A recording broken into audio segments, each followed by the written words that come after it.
আমরা যখন ফেসবুকে ভিডিও আপলোড করি অনেক সময় কি হয় যে আমাদের পোস্টটার সাথে সাথে আপলোড হয় না, আপলোড কিছুক্ষণ পর হয় এবং দেখা যায় যে পোস্টটা একটা পোস্ট করলে পোস্টটা দুটা অথবা তিনটা হয়ে যাচ্ছে। তো শুধু পোস্ট না, আমরা যদি লং ভিডিও আপলোড করি লং ভিডিওর ক্ষেত্রেও দেখা যায় যে যেসব ভিডিও 3 মিনিটের বেশি আছে সেসব ভিডিও যদি আপলোড করি তাহলে দেখতে পাই যে আমরা অসংখ্য আমাদের যে রিলস ছোটো ছোটো 30 সেকেন্ড 40 সেকেন্ডের একটা রিলস তৈরি হয়ে যায় অনেকগুলো। আর এমনিতেও যখন আমরা শর্ট ভিডিও আপলোড করি, শর্ট ভিডিও মানে 30 থেকে 40 সেকেন্ড বা 1 মিনিটের যখন ভিডিও আপলোড করি তখন কি হয় যে আমরা যে ভিডিওটা আপলোড করি আপলোড করার কিছুক্ষণ পরে ভিডিওটা একটা থেকে দুটো হয়ে যায় এবং আমরা দেখতে পাই যে একটা ভিডিওতে ভিউজ কম আসছে, একটা ভিডিওতে ভিউজ বেশি আসছে। তো এরকম কেন হয় আর এইরকম যদি হয়ে থাকে তাহলে এটা কি করে বন্ধ করা যাবে? তো চলো আজকে আমি তোমাদেরকে দেখিয়ে দিব যে এটা তোমরা কিভাবে বন্ধ করবে, ঠিক আছে?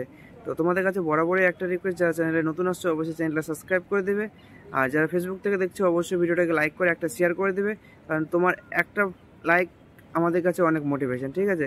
যে কীভাবে তোমরা যদি এটা বন্ধ করবে, চলো। সর্বপ্রথমে আমরা কী করবো, আমরা এখানে ফেসবুক ওপেন করে নেব, ঠিক আছে? ওপেন করে নেওয়ার পরে এই যেখানে তোমরা দেখছো উপরে প্লাস আইকন আছে, তো আমরা এখানে ক্লিক করব। ক্লিক করে কি করব, আমরা এখানে একটা রিল পোস্ট করব। রিল বা তোমরা নর্মাল যে এখান থেকে পোস্টও করতে পারো, তো আমরা এখান থেকে একটা রিল পোস্ট করব, ঠিক আছে? তো আমরা এখান থেকে একটা রিল সিলেক্ট করে নেব।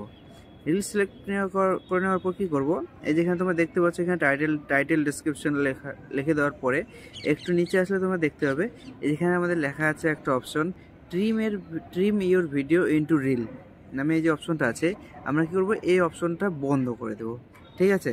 এই অপশনটা বন্ধ করে দেবো। আর একটু নিচে আসলে তোমরা দেখতে পাবে এখানে এই যে এখানে লেখা আছে এবি টেস্ট। আমরা কি করব, এই এবি টেস্টে আমরা কোনো রকম কিছু লিখবো না, না এতে লিখবো না বিতে লিখবো।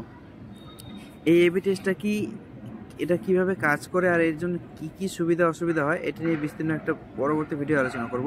তো আজকে শুধু বলবো যে যখন আমরা ভিডিও আপলোড করব তো এই এবি টেস্টটা আমরা কোনো কিছু লিখবো না। এই এবি টেস্টটা যদি লেখা আছে আমাদের ক্লোজ ক্যাপশন কিন্তু আমরা সবসময় অন রাখবো। ক্লোজ ক্যাপশন আমাদের কি কাজে লাগে না লাগে এটা নিয়েও আমরা পরবর্তী ভিডিও আলোচনা করব। তো এটা সবসময় আমরা অন করে রাখবো। প্রথম যে অপশনটা এটা আমরা অন করে রাখবো, ঠিক আছে? এরপর কি করব, এখানে আমরা রিলসটা পোস্ট করে দেবো। পোস্ট করার পরে কি হবে, এটা কিছুক্ষণ টাইম নেবে, টাইম নেওয়ার পরে এটা রিলসটা আপলোড হয়ে যাবে। আপনার যে সমস্যাটা ছিল যে একটা ভিডিও পোস্ট করলে দুটো ভিডিও আপলোড হতো, এই সমস্যা আর হবে না, ঠিক আছে? নিয়মিতভাবে এরকমভাবে ভিডিও আপলোড করবে, ভিডিও আপলোড করলে তোমার কোনো রকম কোনো সমস্যা হবে না, কোনো একটা পোস্ট দুটো হবে না। এরকম বিভিন্ন ধরনের ইনফরমেটিভ ভিডিও পাওয়ার জন্য অবশ্যই আমাদের ফেসবুক পেজের সাথে যুক্ত থাকবেন।